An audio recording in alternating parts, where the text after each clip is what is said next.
Okay, my beautiful ladies, here we go. Part 3 of Present Over Perfect. I'm not gonna lie, this first part, these first 2 sections are starting to hit pretty close to my heart. And maybe you can relate. So here we go. Part 3, legacy. It begins with the quote, "You wander from room to room hunting for the diamond necklace that is already around your neck." Chapter called Agency. So here we go, ladies. This is what she's talking about. Agency or authority, okay? We get to decide how we're gonna live our life. We do. We, as strong, independent women created by God, get to decide how we want to live our life. We get to own it.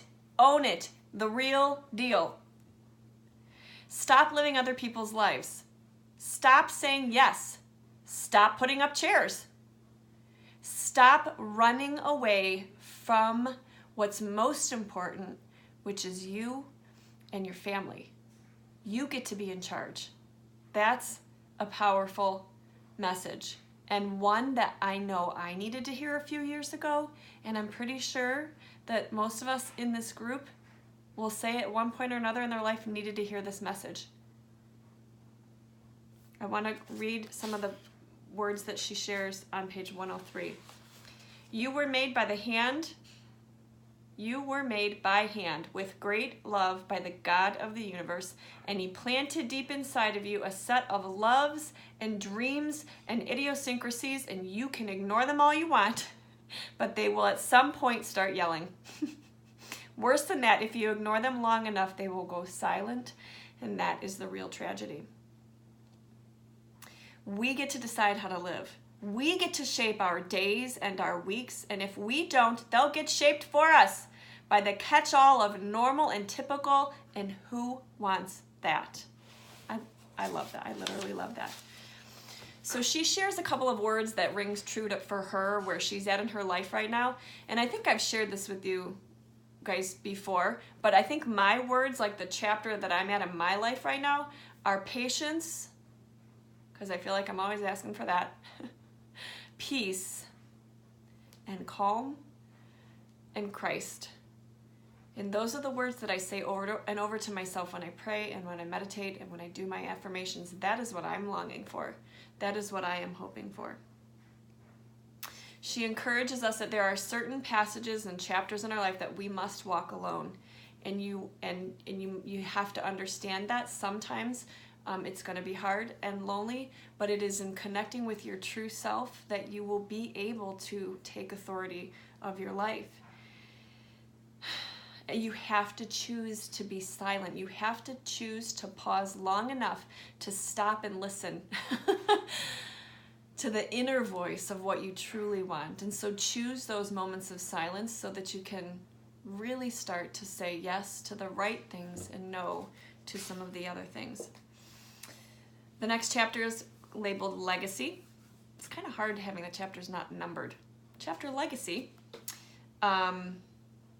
She shares a personal story about her. She's asked to record like a live, no planning broadcast for this gentleman who is trying to help people discover their dreams and their desires. So no scripts, and it was during that vulnerable moment, sitting across the table in a room full of people with cameras, that she broke down and cried and said, "You know what? I don't want to miss out on what's going on in my own house, with my own family, with my own kids, because I'm so busy trying to make everybody else happy." And I'll tell you something, I have caught myself in this same situation, especially recently. As in the last few years, Craig and I are working hard, you guys, you know that, but we are working hard because we have a vision, and we do feel that our coaching is a mission and a movement and a purpose that is planted in our heart from God.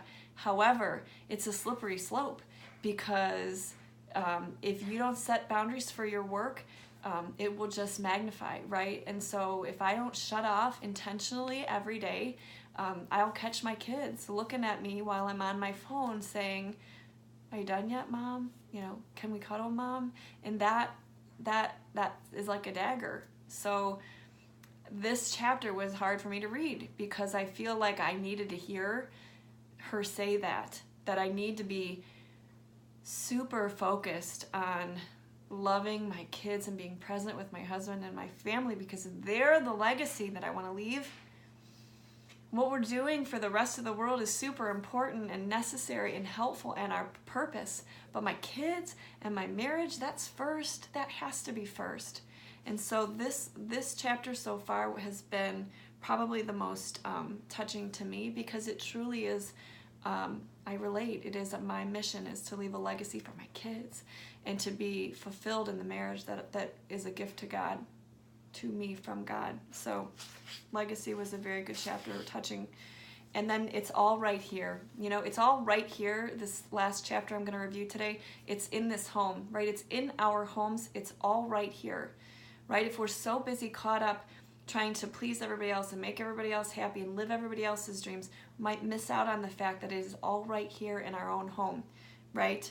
That is the danger. That is the risk. Oh, the fear I've known that I might reap the praise of strangers and end up on my own.